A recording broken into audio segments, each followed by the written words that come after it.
여야의 정치고수와 함께 뉴스의 미래를 예측해보는 시간입니다. 뉴스게임 예측의 달인 두 분과 함께 하는데요. 일단 최재성 전 정무수석 어서 오십시오. 안녕하세요. 반갑습니다. 그리고 오늘 스페셜 게스트 한 분을 초대했는데 와 진짜 오랜만에 스튜디오에서 뵙네요. 전원책 변호사님 어서 오십시오. 예, 안녕하세요. 잘 지내셨습니까? 잘 지내는데 예. 오늘 모처럼 이 방송국에 오다 보니까 예. 교통사고까지 났어요. 제가 냈습니다. 전원책 변호사님 교통사고 예. 몸은 괜찮으세요? 뭐 몸은 괜찮은데 앞차를 충돌을 했는데 운전을 몇십 년 하면서 예. 이런 일이 정말 없었는데 예. 그래서 잠깐 다른 생각을 했던 것 같아요. 너무 지금 이 내용에 집중하시다가 운전대를 살짝 아니 김연정 앵커를 만나 뵌다고 생각하니까 예. 조금 들떴던 것 같아요. 들떴던 것으로 정리하면서 몸이 괜찮으시다니까 참 다행입니다만 아무튼 좀 마음 진정하시고요. 놀라셨겠어요. 진정하시고 오늘 뉴스 게임 시작을 해보겠습니다. 사실은 두 분 캐릭터가 굉장히 강한 두 분이어서 두 분이 같이 이렇게 뭐 대담 나누시는 모습이 잘 안 그려지는데 알고 보니까 꽤 친하시더라고요. 예, 그러니까 아주 까마득한 시절부터 알고 있죠. 까마득한 시절부터 알고 계시. 우리 최 의원님 아드님이 그 옛날에 대한학교 다닐 때 막 자랑을 하더라고요. 대한학교 다닌다면서. 그래서 그때 워낙 내 뇌리에 깊이 박혔어요. 그런데 지금 다니시는 이제 싱어송라이터 하시는 아드님. 예, 가수하시죠. 그 아드님이 대한학교 다닐 때 그때부터 알고 있으니까 저도 꽤 오래됐죠. 아들이 학교 다닐 때부터 알고 있었던 사이다 그 얘기를 하시려고.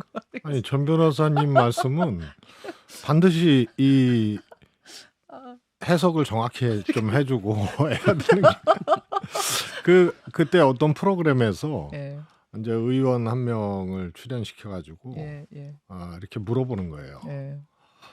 그때 이제 패널이셨죠. 그래서 막 물어보고 하시는데 이미 이제 뭐 저에 대해서 이제 좀 이렇게 파악을 하셔가지고 아니 아드님이 대한학교 다니는데 이렇게 이제 물어보신 거거든요. 그래서 자랑하고는 조금 이 거리가 있는 사실임을 밝혀둡니다. 오랜만에 만나셔가지고 지금 서로 안부 체크하시고 자 본론으로 바로 들어가야겠습니다. 오늘 뉴스게임은요. 평소와 좀 다른 방식으로 문제와 답과 해설을 다 들으면서 그 다음 문제로 넘어가는 이런 방식으로 좀 가보겠습니다. 첫 번째 질문 드리죠. 그제 원칙과 상식 그리고 어제 이낙연 전 대표 차례로 민주당을 탈당하면서 이번 주 정가의 최대 이슈는 제3지대 신당이 됐습니다. 이미 출발한 금태섭 신당, 양양자 신당 그리고 다음 주쯤에 출범할 이준석 신당 여기에 원칙과 상식 그리고 이낙연 신당까지 여러 개의 신당 세력이 모두 빅텐트에 공감을 하고 있는데요. 과연 제3지대 빅텐트 성공할까요? 가장 큰 변수, 장애물이 있다면 그건 뭐가 될까요? 자, 최재성 수석님.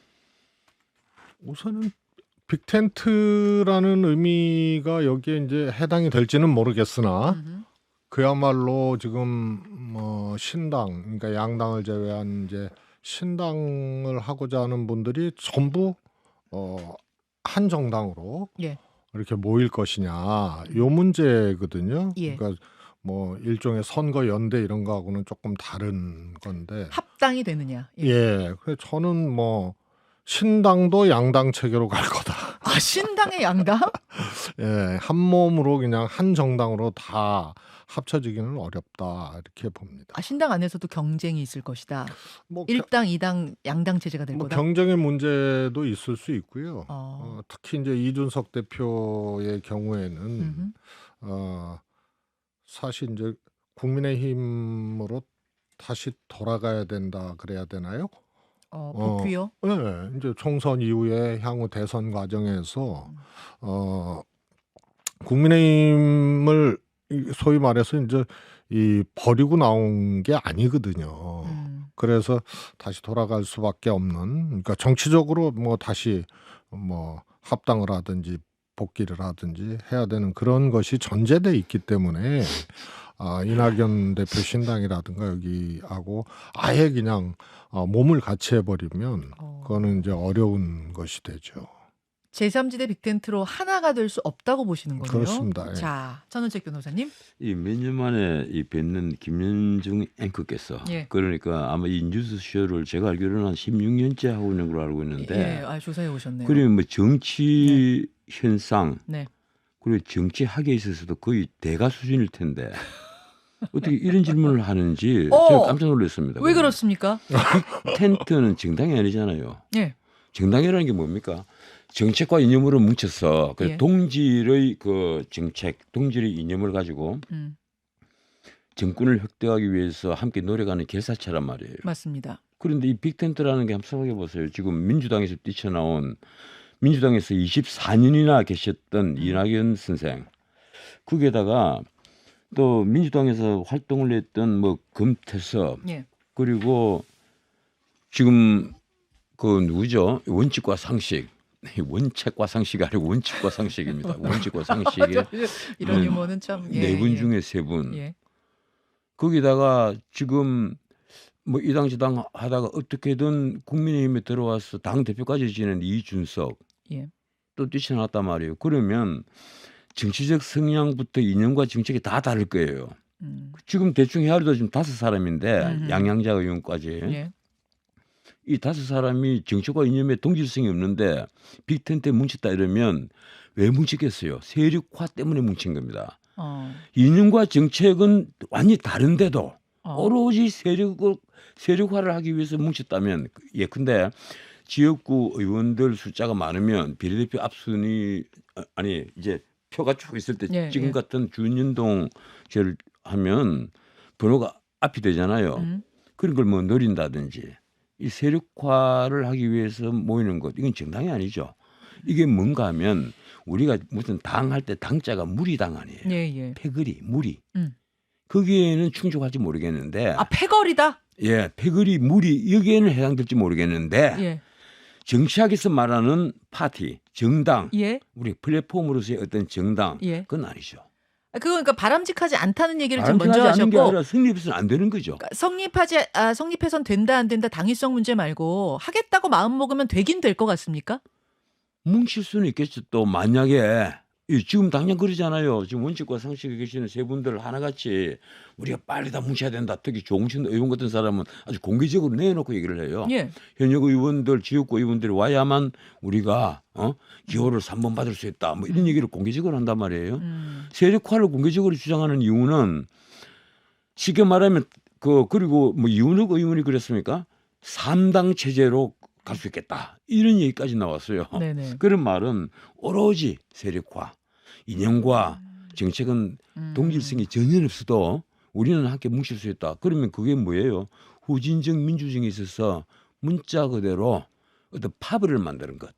지금 당장 민주당에서 왜 나왔습니까? 나올 때는 개파가 공천의 기준이 되면 안 된다.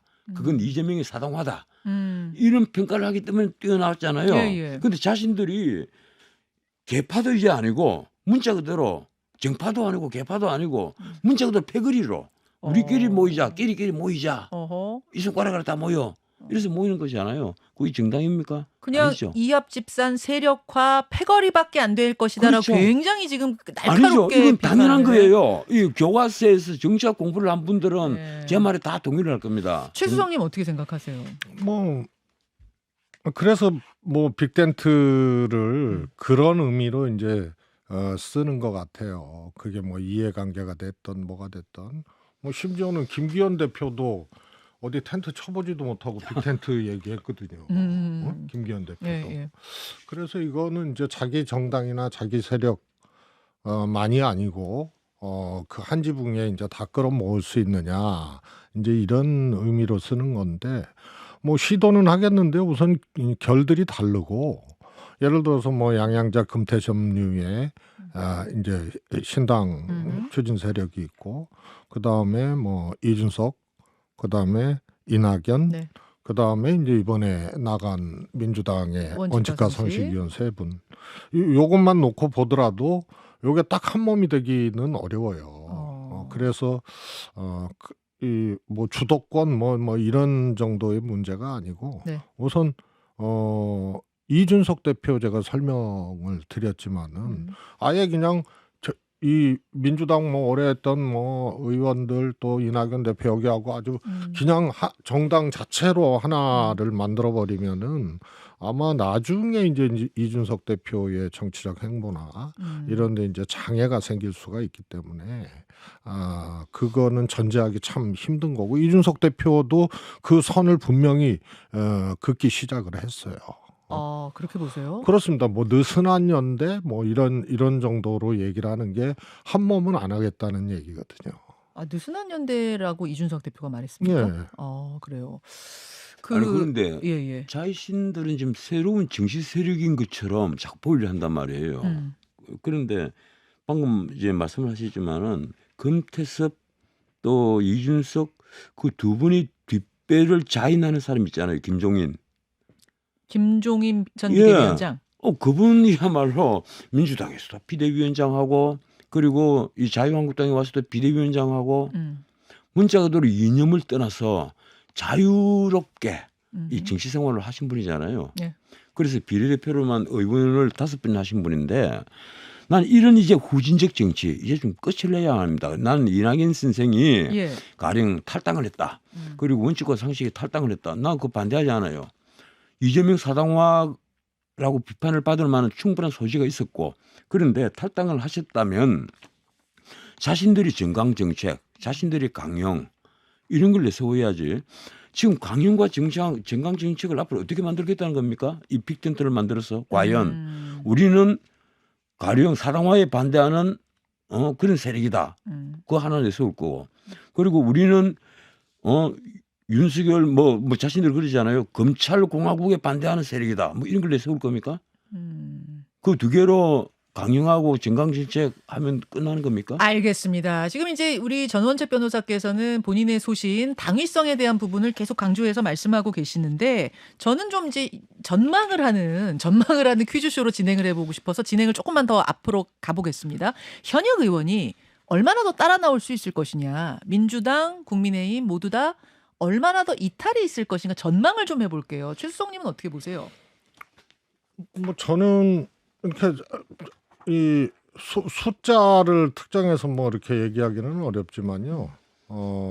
몇 분 더 있을 수 있다 그래요? 봅니다. 특히 양당의 이제 공천 과정이 조금 다른데 국민의힘 같은 경우에는 그야말로 용산발 공천이라 그래야 되나요? 그러니까 방식이 전략 공천 아니면 방법이 없거든요. 그래서 제가 강서보궐선거 참패하고 이철규 사무총장이 사퇴를 했는데 바로 인재영입위원장으로 복귀를 해서 지금은 또 공천관리위원까지 겸임을 하거든요. 그래서 인재영입위원회가 전략공천을 할 수 있는데요. 인재들을 어떻게 영입해놓고 경선을 시켜요. 그래서 현역 의원을 잘라내고 그 자리에 이제 낙하산 공천을 하는데 한 통로가 인재영입이거든요. 그러니까 공관위원으로 또 간 거예요. 한 통로인데 그 통로에 이쪽 문 저쪽 문을 다 이철규 의원이 담당하고 계신다. 그 다는 아니지만 하여튼 그 통로를 분명히 하고 있는 거고요. 그래서 거기는 경선의 방식으로 검사 출신이든 용사 출신이든 꼽을 수가 없어요.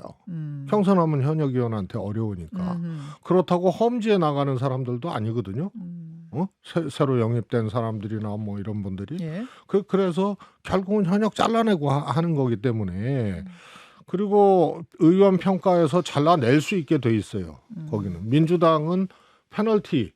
경선에서 감산 페널티를 주게 돼 있고 그래서 저쪽은 잘라내고 꼽기 때문에 그 과정에서 이탈할 수가 있다. 그리고 경선을 딱 이제 민주당은 하위 20%가 감산 아니에요? 이 페널티가 있는데 지금 아마 통보가 됐을 거예요. 그런데 이게 내가 보기엔 지금 유출이 됐을 가능성이 커요. 명단이. 벌써부터 누구라는 얘기. 받은 글 같은 건 돌아다니긴 하더라고요. 찌라시. 그게 이미 그 보안 누설이 됐다는 거예요. 4년 전에는 일체 그런 게 없었는데 지금 보안 누설이 됐어요. 그거 왜 그렇습니까? 그건 모르죠. 그러니까 하여튼 조금 민주당이 이렇게 꼼꼼하지가 못해. 그런데 하여튼 여기서 내가 20%인데 거의 그 중에 이제 10%는 30% 페널티거든 경선 자기 득표수에. 예, 예. 그러니까 이거 안 되겠다 해서 탈당하는 사람이 생길 수가 있고, 그래서 저쪽은 잘린 사람 중에 탈당하는 사람이 생길 수가 있고. 근데 경선 치러서 지면은 동일 선거구에 못 나가게 법이 돼 있기 때문에 예. 그 즈음에 탈당해서 신당에 합류하는 사람이 나올 수가 있다. 몇 명쯤 될 거라고 보세요, 대략? 저는 그냥 약간명으로 약간 명의 이동이 있을 것 같다. 전원책 변호사님. 이 민주당은 그 어제 이낙연 전 대표가 탈당하는 데 있어서 반대 성명을 낸 사람이 129명이죠. 예, 그렇습니다. 그러니까 약 한 40명 정도. 근데 그 중에서도 최고위원 또 둘이 있잖아요. 정청래, 고민정 이분들은 그 성명서 이름을 안 올렸어요. 그런데 제가 보기엔 그렇습니다. 민주당은 앞으로 지금 자객공천이 문제가 되는데 예. 이른바 신문에 보면 자객공천 말이 여기저기서 막 나오잖아요. 예, 근데 나오죠. 뭐 칼 들고 와서 밤에 뭐 어떻게 끝낸다는 게 그런 자격이 아니고 쉽게 말하면 이재명 대표의 신복 아니면 가까운 측근 이런 사람들이 그 이제 특히 수도권에 있는 그 민주당 의원들 뭐 수도권에 121석 중에 21대 같으면 121석 중에 103석을 차지를 했으니까 예. 어지간하면 다 이제 걸려들죠. 그게 비명 의원들에게 주로 친명계 측근들이 쫓아가면 이제 자객공천이다 언론에서 이렇게 하는데 그 견디지 못하면 지금은 원칙과 상식 3인방이 나왔지만 예. 앞으로 적어도 제가 보기로는 한 10여 명 정도 이탈을 하겠죠. 10여 명 정도는 이탈을 할 것이다. 예, 이탈을 저는 할 것이라고 봐요. 그런데 국민의힘은 그럼 어떻게 하느냐. 예. 국민의힘은 지금 대통령의 그 비서들, 예. 대통령실 비서들 있잖아요. 그다음에 장차관들, 네. 이 사람들 그리고 대통령과 함께 근무를 했던 검사 출신들 예. 이분들도 합치면 50명이 넘어요. 그렇다면서요. 뭐 이분들이 주로 가겠다는 곳이 PKTK, 예. 뭐 이른바 안방이라고 부를 수 있는 곳, 안방. 아니면 텃밭이라고 부를 수 있는 곳. 양지. 예. 그리고 막상 험지로 간다는 분은 사실 거의 없어요. 그러면 거기 있는 사람들이 어떻게 할 거냐? 모르겠습니다. 앞으로 공천관리위원회에서 어떻게 결정을 할지 모르겠는데 경선 방향으로 가면 아까 우리 최 의원님 말씀하신 대로 경선 방향으로 가면 앞으로 이탈을 못 하니까 이게 사실은 그 자신들이 텃밭천 경선을 하고 예. 자신들이 그 불리한 험지는 전략 공천하는 것이 원래 공천한 그렇죠. 방식이거든요. 예, 그런데 예. 사실 이 원칙도 잘 안 지켜지는 거예요. 이러니까 막 뛰어나가고 하는데 하나는 집권 여당은요 줄 게 많습니다. 예. 이 공천에 탈락한 사람에게 가령 공기업 사장도 갈 수가 있고 자리가 많죠. 앞으로 장차관 또 기대할 수 있고 청와대 수석, 청와대가 아니죠 지금 용화대 수석으로도 들어올 수 있고 뭐 이런 식으로 줄 게 많단 말이에요. 이러니까 야당보다는 여당에서 뛰어나가기가 더 힘든 게 사실이에요. 심리적으로 심리적으로 뛰어나가기 힘들단 말이에요. 그래서 또 그리고 뛰어나간다 해본들 밖에 같은 동질성을 가졌던 사람으로서 이준석 신당이 있는데 예. 아마 이준석 신당에는 더 못 갈 겁니다. 그래요? 예, 이준석 신당은 왜요? 제가 보기로는요 여러 가지 왜 그런가 하면 내가 또 방송에서 이런 말을 하면 또 이준석 전 대표가 들으면 굉장히 싫어할 텐데 뭐라고? 이준석 전 대표는 기본적으로 본인이 해결할 문제를 아직 해결을 안 한 게 있습니다. 정치를 하려면 근데 본인이 박근혜 대통령을 호가호위해서 뭐 어떤 문제를 해결해 준다 이래서 성상납을 받아다 그런 의혹을 받았잖아요. 그리고 그것을 그 무마하기 위해서 정규인멸 교사를 했다 이런 혐의를 받았단 말이에요. 거기에 대해서 말끔하게 해결을 못한 거예요. 하나는 시효가 지나버렸어. 뭐 이런 식으로 넘어간다. 과연 우리 정치사회 그리고 더 나아가서 전 세계 정치사회 문명국의 정치사회 그래서 성공을 한 정치인이 있느냐 단 한 명도 없습니다. 그 의혹 부분을 털어내야 털어내지 국민의힘에서 이동이 있을 것이다. 털어내지 않고는 이준석 대표의 신당에게는 미래가 없다. 근데 어떻게 털어내야 돼요? 본인이 진솔하게 설명을 하고 과정을 설명하고 사과할 부분이 있으면 사과를 하고 오해면 오해고 뭐 이런 걸 해야 된다. 용서를 구할 부분이 있으면 용서를 구해야 되고 그리고 오해를 한 부분이 있으면 우리들에게 이 부분은 오해를 한 겁니다. 이렇게 설명을 해야죠. 그 과정이 있어야 된다. 신당 전에. 당연하죠. 그렇게 보시는 거군요. 제가 보기에는 민주당보다는 조금 더 있을 거예요. 국민의힘의 이동이? 예. 아, 그럼 전혀 두 그건 분은 자고 얘기를 해도 좋습니다. 조금 더 이동이 있을 수밖에 없는 게 현역 의원들을 그냥 파내잖아요. 예. 소위 말해서 커트 시키잖아요. 물갈이. 그러면은 자기 지역구에 다른 사람이 오면은 떨어뜨려야 돼요. 그래야 그 다음에 자기 비전이 있으니까. 예를 들어서 이번에 동작구에 전병헌 의원이 커트됐잖아요.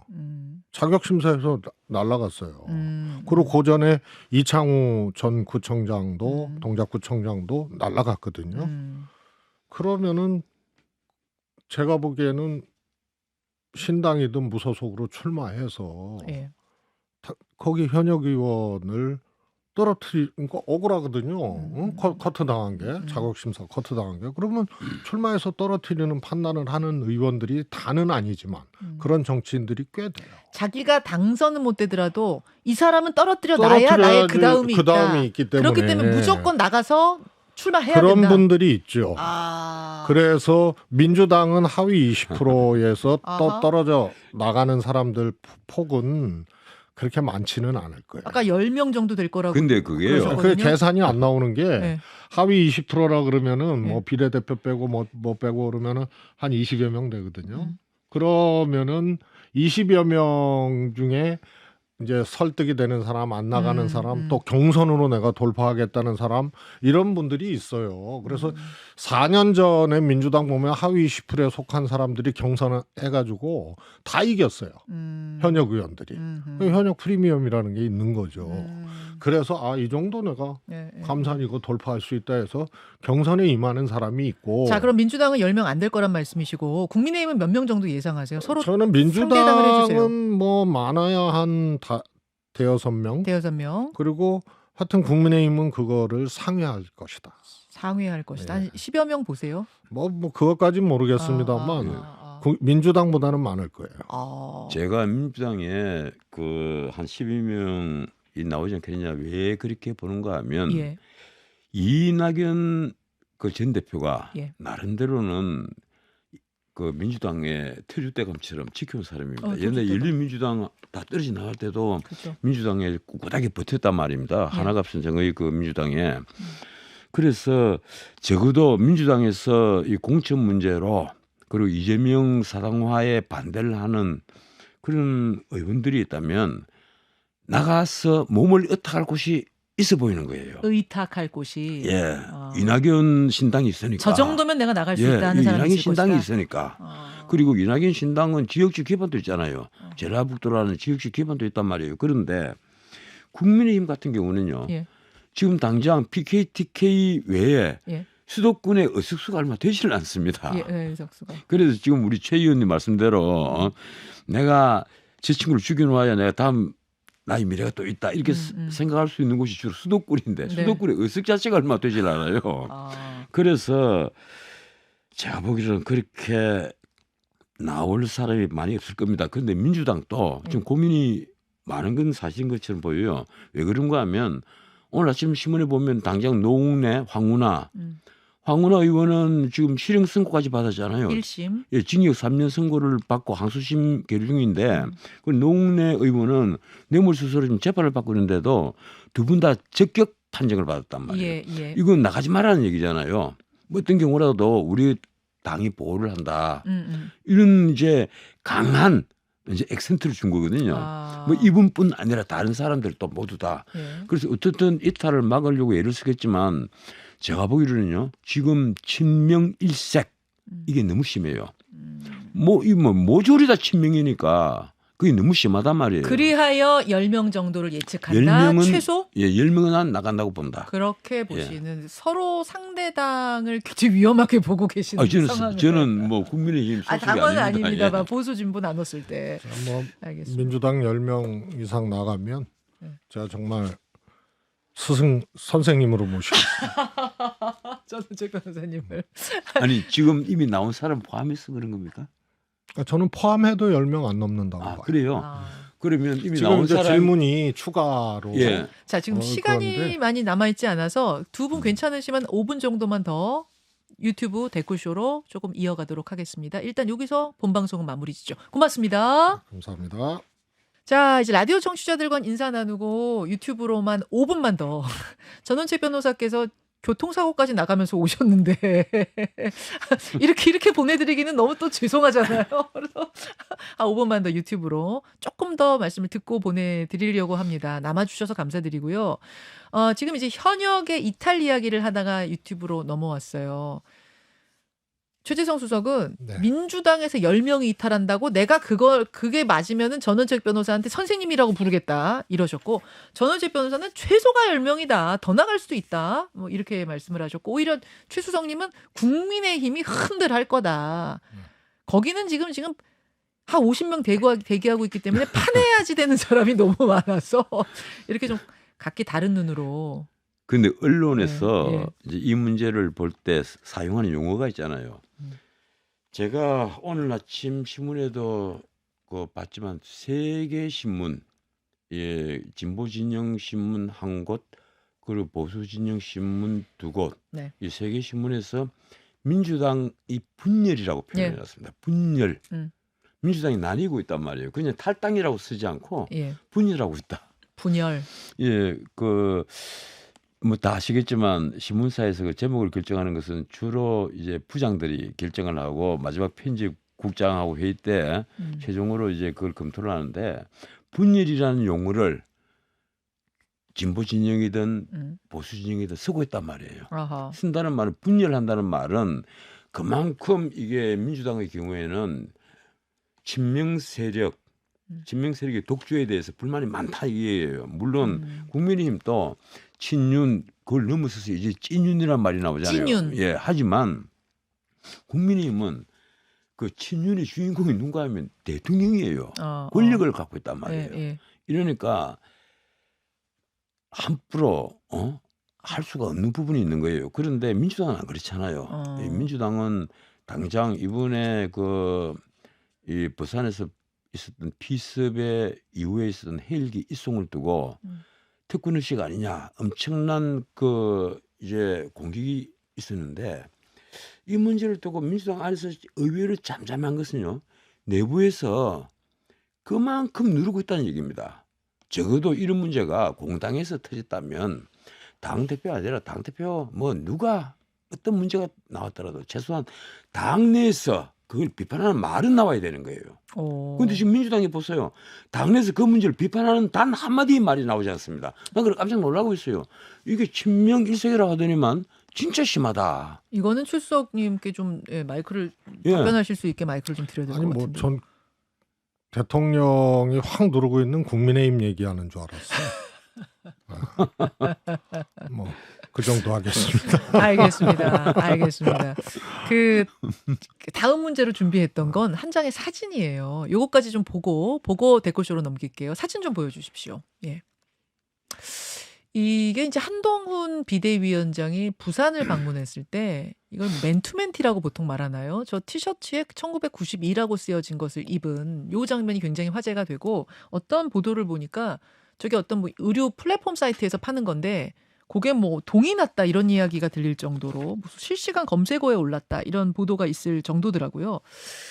저 티셔츠 입은 모습을 보고 이제 일부 정치 전문가들은 민주당 상당히 긴장해야 한다. 정치 초보인 줄 알았는데 그 한동훈 위원장의 감성 터치 요게 생각보다 수준급이다. 이런 이야기 나옵니다. 최수성님 어떻게 보셨어요? 하여튼 어떻게 보면 깜찍한 발상인데요.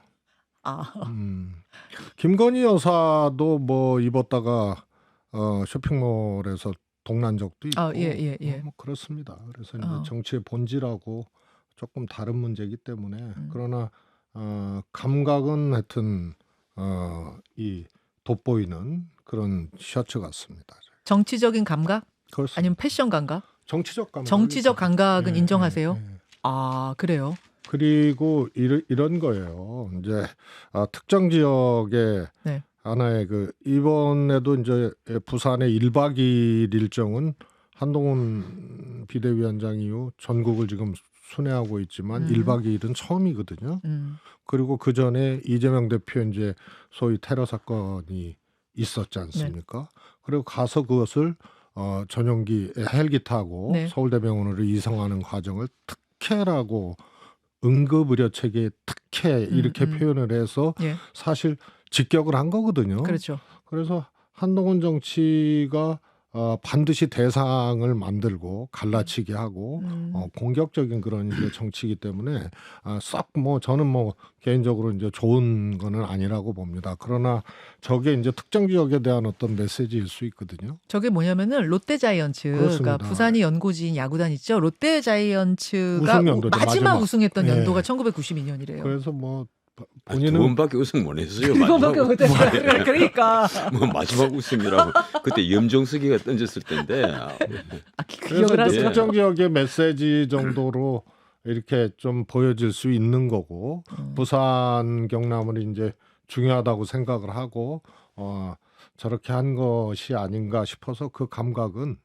센스가 있다고. 지금 예. 롯데의 지배 구조에 네. 대단히 불만을 많이 갖고 있는 굉장히 비판적인 저 같은 사람도 이 롯데자이언츠 같은 야구팀에는 늘 화를 냅니다. 왜 화를 내는가 하면 왜요? 우리나라에서 제일 비싼 선수를 다 갖고 있었어요. 비싼 뭐요? 비싼 야구 선수들 다 야구 선수들. 예, 야구 선수 다 데리고 있었단 말이에요. 가령 타자 같은 미도를 데리고 있었지 않습니까? 예. 그리고 괜찮은 투수가 가면 거기서 다 망쳐버려요. 예, 다 망쳐버립니다. 내가 지금 뭐 야구 선수 일일이 얘기를 안 했는데 예. 그 화가 몹시 나죠. 내가 가서 확 감독을 해버릴까 보다 뭐 이런 생각까지 들 정도로 롯데 팬이시구나. 예, 네. 몹시 화가 나는데 그래서 네. 부산에 이런 야구 광팬들이 굉장히 많아요. 그렇죠. 사직동뿐 아니라 해운대 끝에서부터 예. 이쪽 사까지 예, 엄청나단 말이에요. 야구 팬들이 택시 타고 야구 소리 잘못하면 귓방에 맞아요. 그리고 야구 소리 잘해주면 택시 요금도 안 받아요. 그럴 정도예요? 그럴 정도란 롯데 말이에요. 팬이면? 예. 그런데 이 부산에서 그래서 이 1992는 한 미친 숫자입니다. 저 1992자만 봐도 부산 사람들은 다 알아요. 저게 롯데자이언츠 그럼요. 우승 연도인지. 롯데를 싫어하는 사람들도 예. 가는 롯데 지배구조, 예. 예? 롯데 지배구조에 대해서 뭐 대충 아시겠죠. 예, 앵커를 하시니까. 그런데 그걸 무척 비판적인 시선을 갖고 있는 나 같은 사람도 네. 이 1992를 보면 아직도 화가 난단 말이에요. 이거 뭐하고있냐? 사랑해서 나는 화. 예. 어떤 감독을 갖다 놔도 이거 안 돼. 왜 안 되는가 하면 일단 야구장 근처 술집이 많아. 야구 뭐 프로가 이런 됐어. 식이에요. 예, 그래서 이제 내가 유튜브 방송에 좀 자유스럽게 얘기를 하겠는데 화가 난단 말이에요. 그런데 문제는 이제 한동훈 그 비대위원장이 저런 감성 정치에 올라타는 겁니다. 그런데 하버드대 레비츠키 교수가 그 책을 쓴 걸 보면 책보다는 이건 정치 에세이에 나와 있더라고요. 2000년과 2000년 전 2000년 후가 왜 다르냐? 선거에서 투표를 하는데 그 전은 이성 투표가 더 많았다. 이성 투표. 그런데 2000년 이후로는 감성 투표가 많다. 감성 투표. 그러니까 이제 캠페인 과정도 감성적으로 접근을 많이 한다 이거예요. 이성적으로 접근을 하는 게 아니라 뭐 정책 이런 걸 갖고 심오하게 얘기를 해서 우리가 해야만 우리나라가 부강해집니다. 뭐 이런 얘기보다는 오히려 세련된 옷, 멋있는 미소 날리고 그리고 뭐 흐지부지되는 이런 말들 하면서 마치 인기 그 연예인 같은 그런 활동으로 더 표를 많이 모을 수 있다. 이 얘기예요. 그게 비단 미국뿐 아니라 전 세계가 그런 식으로 바뀌고 있다. 그게 이제 레비츠키 교수의 얘기인데 직접 우리도 그렇잖아요. 실제 선거 현장에 가보면 감성 정치가 판을 친단 말이에요. 그리고 감성적인 접근을 잘하는 사람들이 마지막에 승리를 하는 확률이 더 높은 것도 사실이고. 최근 들어 더 그렇죠. 예, 그래서 이번에 가령 한동훈 그 비대위원장이 1992 타격고 부산에 가서 딱 이렇게 좀 속으로 말해서 이 1992 입고 뭐 막 다니면 부산 사람들 뭐라고 하는가 하면 쪼갠다고 표현을 합니다. 쪼개는 게 뭐예요? 예, 폼 잡고 설친다. 폼 잡고 설친다가 쪼갠다예요? 쪼갠다 이런 식으로 표현을 하거든요. 저 티셔츠 안에 그 쪼개고 있네 뭐 이런단 말이에요. 그런 이유는 그만큼 부산 사람들에게 심정적으로 다가갈 수 있는 거예요. 마침 이번에 그 이재명 대표 그 부산에서 앞으로 8석 10석을 더 하겠다. 뭐 이렇게 엄청난 포부를 갖고 갔던 분이 부산에서 가족도 현장에서 피습을 당하고 부산의 군역 외상센터에서 느닷없이 서울로 헬기를 타고 올라와 버렸단 말이에요. 이게 나는 언론은 어느 신문이 100만 표가 날아갔다고 썼는데 제가 보기로는요. 그것 때문에 민주당은 적어도 부울경에서는 망했다. 그렇게까지 보세요? 부울경에서는 완전히 이번 선거 나는 당선자 낼 수 있을까?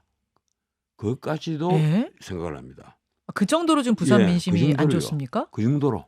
나는 나는 왜 그런가 하면 부산 사람들이 가장 아픈 점을 건드려버린 거예요. 어떤 거요? 늘 서울과 경쟁을 해야 되는데 아, 부산은 아주 시골에 이제 작은 도시가 돼버렸단 말이에요. 제2의 도시 부산이라는 그런 자존심 같은 게 옛날에는 강하다 그 오히려 말씀이세요? 서울보다 더 살기 좋은 곳 아, 이런 자부심이 컸는데 지금은 서울에 비해서 그냥 형편없는 시골 도시 정도로 쪼그러든 거예요.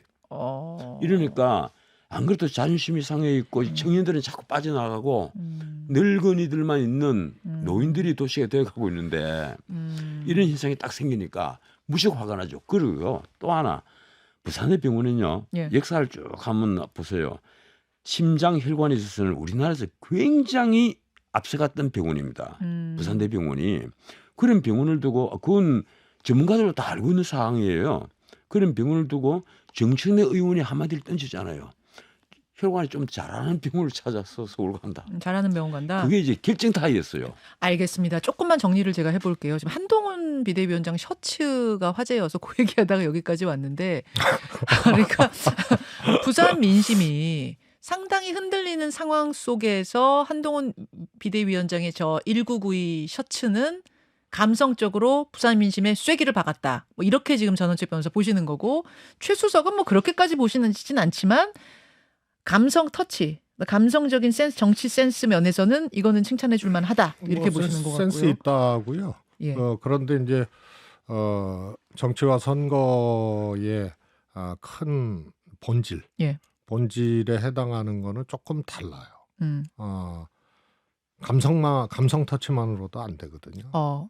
그래서 왜 그 정당을 찍어야 되는지 이것을 구해야 되는데 사실 이 격차가 너무 크면 소위 말해서 이제 비전이라든가 컨텐츠라든가 우리를 찍어야 될 이유를 한쪽에서 하고 그리고 그걸 골간으로 하고 그러고 감성 터치를 하면은 이게 시너지가 있죠. 그런데 한동훈 이 비대위원장 취임 이후로 두 가지가 결격됐거든요. 뭐요? 하나는 대통령 그늘에서 선거 칠 수 없기 때문에 강서보궐선거 패배 이후 어쩌고 저쩌고 해서 한동훈 비대위까지 온 거 아니에요. 그런데 이런 수직적 당정 관계라든가 윤 대통령에 대한 국정 운영에 대한 국민들의 이제 이 불만 뭐 이런 것들을 보완하거나 상쇄시킬 수 있는 그런 정치를 못 하는 게 하나 있고 그다음에 하나가 신년사 제가 몇 번 얘기했거든요. 신년사부터 지금까지 도대체 여당 집권당의 비대위원장으로서 총선 앞두고 어떤 이 정책이나 비전이나 이런 것들을 내놓고 있는지 이런 거 두 가지가 결격이 됐어요. 인기 없는 대통령 정권 심판해야 된다는 이런 것이 비등한 가운데 이 보완제 내지는 이것을 극복할 수 있는 그런 주체로서 한동훈 비대위원장이 자리매김되지 않고 정책과 비전이 없다. 그런 상태에서 이거거든요. 감성만으로 안 된다. 감성만으로는 안 되는 거예요. 알겠습니다. 제가 한 말씀만 더 드리고 가야 되겠습니다. 이제 짧게 마무리. 지금 국민의힘이 정책 주도권을 갖고 있는 집권여당이에요. 예컨대 한번 보세요. 작년 말부터 뭐 공매도 금지, 올해는 지금 당장 어저께 나온 게 그거죠. 아파트 30년만 지나면 앞으로 뭐 이게 검토 없이 다 새로 짓게 해주겠다. 이런 정책을 주도할 수 있는 힘이 집권여당에는 있는 거예요. 그래서 제가 보기에는 이번 승부는 관전 포인트가 많은데 진짜 제가 흥미롭게 보는 겁니다. 이재명 리스크에 민주당은 얼마나 쉽게 빠져나올 수 있겠느냐. 난 거의 힘들다고 봅니다. 그리고 집권여당은 김건희 리스크에 우리가 솔직히 이 말을 자꾸 피할 수가 없습니다. 김건희 리스크에서 어떻게 빠져나올 수 있겠느냐. 한쪽은 이재명 리스크, 한쪽은 김건희 리스크인데 솔직히 깨놓고 말해서 김건희 리스크는 빠져나오기 쉽습니다. 쉽다고요? 예. 어떻게 쉽죠? 뭐 저한테 책사를 맡겨놔도 쉽게 빠져나올 수 있을 것 같아요. 그런데 이재명 리스크는 걸려있는 범죄가 워낙 많기 때문에 이거 쉽게 빠져나오지 못합니다. 그래서 결국 민주당은 이 짐을 이 리스크를 해결하지 못할 것이고 국민의힘은 그래도 조금 희망이 있지 않겠느냐. 문제는요. 대통령의 지지도예요. 지지도. 예, 30%가 넘는 국정 지지도, 40%를 넘지 못하는 국정 지지도. 이것만으로 뭘 할 수 있겠느냐. 이것으로 선거를 이긴 전례가 없습니다. 알겠습니다. 알겠습니다. 그거라니까요. 대통령의 국정 지지도예요. 아직까지 그게 이제 정권 견제론 내지는 정권 심판론이 예. 이제 비등한 거고. 예, 예. 그래서 선거를 간통하는 큰 줄기들이 있거든요. 예. 김건희 특검법이 이제 그런 경우예요. 왜냐하면 대통령하고 인기 없는 대통령하고 직결돼 있고, 그다음에 명품백 어떻든 받고 뭐 이랬던 게 과연 어떻게 국민의힘에서 이걸 어떻게 할 거냐? 그럼 당연히 뭐 제의할 때 이제 뭐 부결 시켜야 된다고 여러 가지 이제 작전을 쓸 텐데 이런 게 이제 선거를 간통하는 시기적인 이제 큰 현안들이 되는 거죠. 알겠습니다. 오늘 두 분 이렇게 모시고 얘기하다 보면은 뭐 12시가 돼도 끝이 안 날 것 같은데 뒤에 또 기다리고 있는 순서가 있어서 여기까지 오늘 하고 두 분을 보내드리고요. 안 가실 게 있습니다. 그래. 어렵게 오셔가지고 교통사고까지 나고. 몸은 괜찮으시다니까 정말 그나마 다행입니다. 예, 감사드리고요. 여기서 우리 지금까지 끝까지 함께 해주신 분들께 커피 한 잔씩만 돌리고 댓글쇼로 넘기겠습니다. 수성님 보시면서 한 분 골라주세요.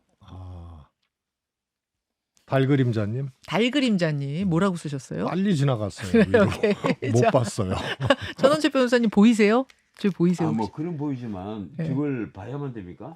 한 번만 그냥 탁 찍으세요. 커피 드릴 분. 예. 잠깐만요. 신사랑. 시사랑? 예, 이름이 좋잖아요. 오케이. 시사랑. 예, 시사랑. 신사랑. 신사랑. 이 사랑이라는 단어는 성경에서도 가장 예. 그중에 으뜸이 사랑이라고 그럼요. 얘기하지 않습니까? 그중에 으뜸이 사랑이. 저도 뭐라고 댓글 달으셨는지는 못 봤는데 이제 달그림자님 예. 딱 포착을 했어요. 잘하셨습니다. 예. 신사랑과 원래 달그림자. 이 그림자를 좋아하는 사람 원래 어두운 사람들이에요. 문 대통령이 하여튼 달이라서 예. 여기까지 두 분하고 얘기 나누면 진짜 끝이 안 날 것 같아요. 여기까지 하겠습니다. 두 분 함께 해주셔서 감사합니다. 김현정의 뉴스쇼는 시청자 여러분의 참여를 기다립니다. 구독과 좋아요, 댓글 잊지 않으셨죠? 알림 설정을 해두시면 평일 아침 7시 20분 실시간 라이브도 참여하실 수 있습니다.